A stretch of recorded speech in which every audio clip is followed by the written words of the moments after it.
वो लोग बैरून मुल्क जाके बसे हुए हैं और वो उर्दू किताबें पढ़ना चाहते हैं, लेकिन दूसरे ममालिक में उर्दू किताबें इतनी आसानी से मुयसर नहीं होती, तो फिर मैं उनके लिए भी उनकी किताबें उनके घर तक पहुँचाने का ज़िम्मेदार हूँ।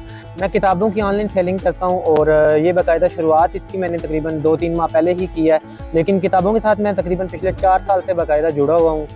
फेसबुक पे मेरा एक ग्रुप है, कौन सी किताब कैसी है के नाम से, वहाँ पे मैं किताबों पे रिव्यूज़ लिखता हूँ।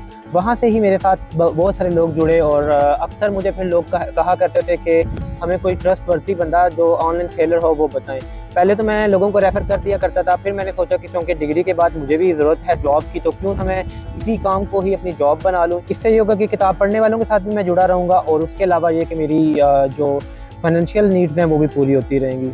तो फिर मैं लाहौर शिफ्ट हुआ और लाहौर में आके बाकायदा मैंने ये काम शुरू किया।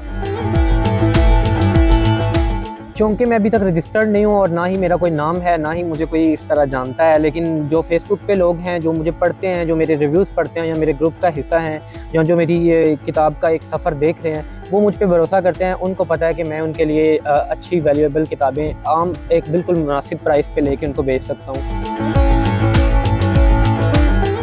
जो पाकिस्तान पोस्ट के चार्जेस होते हैं वो काफ़ी महंगे होते हैं, लेकिन फिर भी लोगों की किताबों के साथ मोहब्बत ही है कि वो उसके बावजूद ऑर्डर्स करते हैं और काफ़ी किताबें मंगवाते हैं। इस वक्त मैं कनाडा किताबें भिजवा चुका हूँ, दुबई भिजवा चुका हूँ, उसके अलावा एक और कनाडा का मेरे पास आर्डर है और अभी कल ही मुझे एक ओमान का भी आर्डर आया है। अगर प्राइसेस की बात की जाए तो दूसरे जो ममालिक हैं वहाँ पे किताबें भेजना इतना आसान नहीं होता, क्योंकि उनके जो टैक्सेस होते हैं वो बहुत हाई होते हैं। मिसाल के तौर पे अभी मैंने कनाडा में किताबें भेजी हैं, वो तकरीबन उनका वज़न 4 किलो था और वो किताबों की मालियत 5,000 रुपये थी, लेकिन जो उसके ऊपर डिलीवरी चार्जेस लगे वो तकरीबन 19,900 रुपये लगे। लेकिन मैं लोगों का ये जो जोश है वो देख के बहुत खुश होता हूँ कि वो उनके लिए पैसे इतने ज़्यादा मैटर नहीं करते कि वो फिर भी इतने ज़्यादा पैसे डिलीवरी पे भर के किताबें बाहर मंगवा लेते हैं।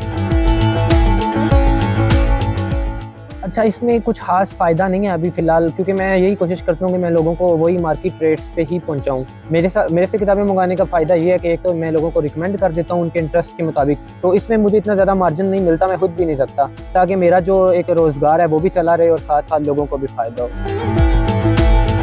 अच्छा, ये जो टेस्ट होता है ना किताबों में, ये हर एक का अलग-अलग होता है। बाज़ लोग होते हैं वो मेरे से पूछ लेते हैं कि आप बताएँ कि हम किस तरह की किताबें पढ़ें, तो मैं उनसे उनका पूछता हूँ कि आप लोगों को किस में दिलचस्पी है, उसके मुताबिक उनको किताबें रिकमेंड कर देता हूँ। जो इंटरनेशनल क्लाइंट्स हैं उनमें से मोस्टली जो लोग होते हैं वो इस तरह की किताबें पढ़ते हैं, शफ़ाक़ अहमद, बानो कुद्सिया या फिर ये हमारे उमैर अहमद, निमरा अहमद।